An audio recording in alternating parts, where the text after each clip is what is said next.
This is the island of Uto in Sweden. To many, this island may seem just like any other island. It's filled with a lot of normal plant life, a few docks for people to visit, and even a few tourists pop up here or there. There should be nothing special about this island. But as it turns out, this island may be responsible for a lot of our modern world and the future global superpowers in the coming decades. José Bonifacia de Andrada was a geology professor at the University of Coimbra in the year 1800. But in his spare time, he traveled around Europe studying rocks. And one day on his travels, he stumbled upon an island with a small iron mine that was operating nearby. So he ventured into the mine and found a very strange mineral. It was somewhat clear with a yellow and whitish tint. It was also fairly brittle and it didn't really seem to have any special properties. So that rock, which he called pedalite, got put away in a Swedish laboratory where it was not touched for another 17 years. That was until Swedish chemist John Jacob Berzelius and his student Johan August Arfwedson decided to analyze the mineral. And what they found was an element that the world had never seen before. It was an element that behaved very similar to potassium and sodium. However, this element was much less soluble in water, and it seemed to be more solid than them as well. And so they named this new element after the Greek word lithos, meaning stone. And we now know that element today as lithium. So when there is a new discovery in a field like chemistry or physics, it usually takes many years before we find a practical application for it. And if you have studied history at all, you probably know that there is one thing that drives technological innovation more than any other factor. The thing that drives science and technology forward faster than any other thing is not education, it's not freedom, it's not the economy, it's not a government policy, it's not even a scientific research fund. Well, if it aren't those things, then what is it? Well, if you want to innovate at a faster pace than any time in human history, then go to war. You see, up until the 1940s, lithium didn't really have a purpose. There were a few lithium mines that were active in the world, but lithium was only used for basic things like ceramic bowls and for the treatment of mania in a few small areas in Europe. But when World War II came along, lithium started being mass-produced because it was a vital part of greasing the engines of fighters and bombers. But it wasn't until after World War II ended and a new, colder war began that lithium would begin to become a massive part of humankind's history. That's because this little element would play a vital role in developing humanity's most infamous invention.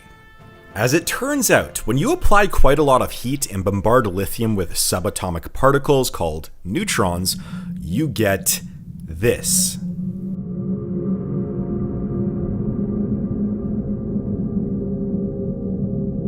A thermonuclear weapon. The most destructive thing that humanity has ever created was spawned because of that little rock that was discovered in Uto, Sweden, just 150 years beforehand. And what soon followed was a nuclear arms race between the Soviet Union and the United States. Over the course of the next 3 decades, the demand for thermonuclear bombs skyrocketed, and so did the demand for lithium. The Soviet Union and the United States would go on to create over 70,000 nuclear weapons during the Cold War and detonate 1,747 of them to see their effects on our planet Earth. And because of this nuclear armament, lithium began being mined all around the world. The United States became the largest producer of lithium up until the 1990s, when the United States began to disarm its nuclear arsenal. And so, the 2000s came along, and the demand for lithium completely dried up. The industry was completely dead. But then, this happened. So, 3 things. A widescreen iPod with touch controls, a revolutionary mobile phone, and a breakthrough internet communications device. These are not 3 separate devices. This is one device, and we are calling it iPhone. In 2007, the iPhone was released. You see, as it turns out, lithium was a very special element because it was extremely good at one thing: making very light, rechargeable batteries. Sony released the first rechargeable lithium-ion battery in the early 1990s, but it wasn't until the mass adoption of the smartphone and laptops that lithium became popular again. And to put this into perspective, lithium usage globally has increased by 600% since 2007. And this is almost entirely thanks to lithium batteries' inclusion into smartphones and computers. But that's not the full story, because two other industries have been growing alongside the age of smartphones that also rely on lithium in order to succeed. And those industries are the electric car industry and the energy industry. Electric cars need lithium batteries to run. And as we all know, the electric car industry has gone from non-existent just 15 years ago to now having about 3 to 5% ownership of all cars on the road in the world. The renewable energy industry has also experienced a similar boom of having a rapid exponential growth over the last 15 years, and that industry relies heavily upon storing the electricity from windmills, solar farms, and so on in lithium-ion batteries. But all of this insane growth of our modern smartphones, computers, cars, and energy sector has come at a cost. You see, over the past 2 years, the price of lithium has increased by over 400%, and this is thanks to the inability of the supply to keep up with the demand. The world's lithium industry was not ready to keep up with such an increase in demand, and so in 2022, we began for the first time to see lithium shortages around the world. This led to a lot of things, like increased prices for electric cars, the inability for smaller companies to obtain lithium, and this also made renewable energy more expensive. And so that is why several nations around the world have begun focusing in on trying to become the largest producer and new king of the lithium industry. I mean, let's think about this. Whoever controls the lithium will be able to control the current and next generation of our economy and our energy supply. And well, that brings us to today. Currently, the biggest producer of lithium in the world is Australia, as they produce about 45% of the world's lithium. This is thanks in part to private industry and governmental focus on trying to grab a hold of the industry many years before any other nation made any attempt. That means that as of right now, there's a good chance that Australia could become the controller and superpower of the lithium industry for years to come. China, on the other hand, controls about half of the world's lithium processing and production plants in the world. However, they mine substantially less lithium than Australia. But across the Pacific Ocean exists something that might change the entire industry. This is the Atacama Desert in South America. Let's take a look at the ground here. Bone dry. Well, as it turns out, this is actually the driest place on the planet. In fact, the Sahara Desert, known for getting almost no rainfall, gets 7 times more rain than the Atacama Desert. But it is here, in a place with no water or life at all, that may soon become the center of the world's technology. That's because the Atacama Desert may hold up to half of the world's lithium in its bone-dry crust, and also in an easily extractable form as well, making it very likely that this desert may turn into the largest lithium extraction field in the world. In fact, many have deemed this desert the Lithium Triangle, as an area shared between Argentina, Bolivia, and Chile have the highest density of lithium on the planet. And because of this, many other countries and companies have already taken notice. The American company Albemarle has already bought up much of the lithium production in Australia and Chile, and plans to expand its operation in the Lithium Triangle. The South Korean company POSCO is building an $830 million lithium plant in the Atacama Desert, and there are more than a dozen other massive lithium extraction projects currently being bid on and constructed within the Lithium Triangle. And this rush of companies flooding into the Lithium Triangle has led to it being called a white gold rush of the 21st century. But again, that's not the full story.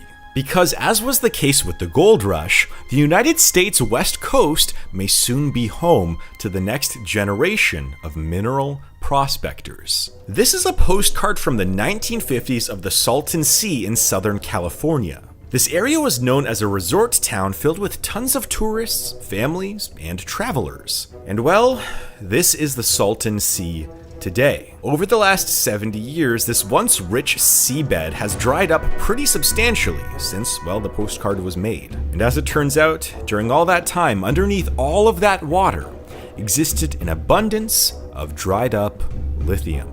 Currently, there is only one lithium mine operating in the entire United States. But over the last 2 years, companies like General Motors, Berkshire Hathaway, and about a dozen others have already bought up the rights to lithium reserves in Nevada and California in hopes of creating their own lithium extraction fields. So where is this all going? And how will all of this affect you and the economy going forward? Well, the first thing worth noting is that lithium and a handful of other elements are following a similar trajectory to that of oil in the 19th and 20th centuries, meaning that we will likely see an increasing demand for it in the coming decades. The second thing is that lithium might soon be the most important factor in our energy infrastructure going forward. With the cost of renewable energy going down and the price of oil going up, lithium-ion batteries might soon be how we power humanity at scale. In fact, the Victorian Big Battery in Australia opened up just a few months ago and is already supplying over 50,000 homes with a consistent source of electricity, although it did have a minor setback with a fire at the facility. Another thing is that we are already beginning to see the geopolitical turmoil being caused by the hunt for battery technology, as countries like China have already begun buying up mines in Africa, which has come with its own controversy. And some American companies have also done the same as well. And well, because China right now is heavily reliant upon Australia's lithium production, there has already been a conflict over Australia and China gaining control and bidding on all the nearby lithium assets. And well, as we saw from China's ban on Australian coal just 2 years ago, a vital resource being cut off from a big country like China can have global economic effects at a large scale. But I do have a separate video about the Australian-China coal war on my channel already, so check that out if you wish. But at the end of the day, if countries like Australia, Chile, Bolivia, Argentina, and the United States keep investing heavily into their own lithium industries, they may soon be the energy and, well, battery suppliers of the world. But maybe not. Maybe lithium is not the battery of the future. There are other companies investing heavily into redox flow batteries and zinc batteries that could potentially outperform the lithium-ion batteries going forward. And maybe the world will be scrambling to buy up zinc mines instead of lithium mines in 20 years. Who knows? There's also the problem of producing the electricity in the first place, as that is arguably more important than the battery. But you're going to have to stay tuned for that video. And subscribe and hit the notification bell to know when that video comes out. Also, more than 96% of you that watch my videos are not subscribers, so yeah, please subscribe. But I just want to leave you with this one last fact about lithium. So let's think of all of this: the bombers, the fighters, the nuclear weapons, the smartphone revolution, the exponential growth in electric vehicles, the political and economic turmoil, and the complete shift in our energy infrastructure is all thanks to finding a rock on a small island in Sweden over 220 years ago.